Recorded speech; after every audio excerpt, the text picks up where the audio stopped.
Dear students, in this video we are going to discuss about the production system facilities and types of manufacturing system.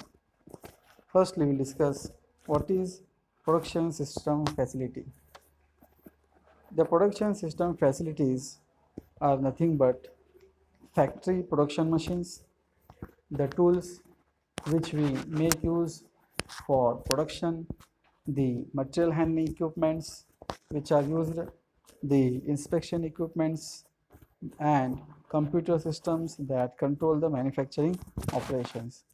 So whatever the components required to carry out the manufacturing operation are called as production system facilities.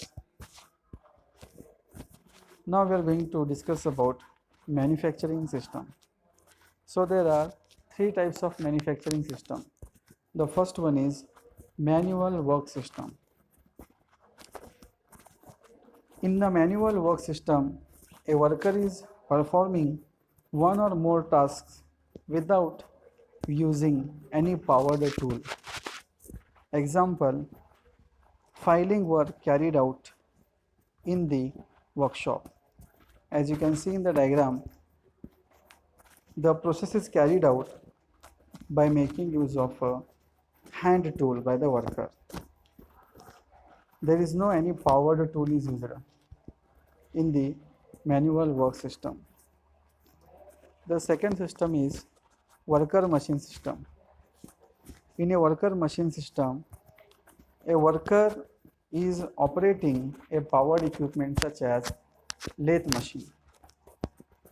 Example, turning operation done on a workpiece using a lathe machine.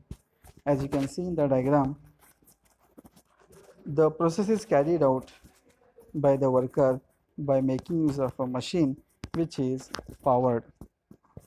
The next one is automated system.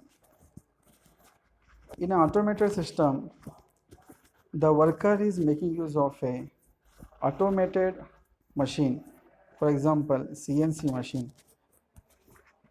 In the automated system, the process is performed by the machine without direct participation of the human. For example, turning done on a workpiece using CNC machine.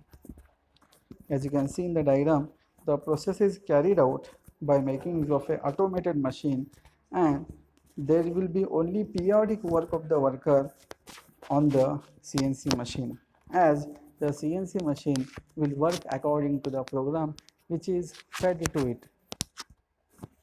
So these are the three types of manufacturing systems: manual automated system, worker machine system, and manual work system.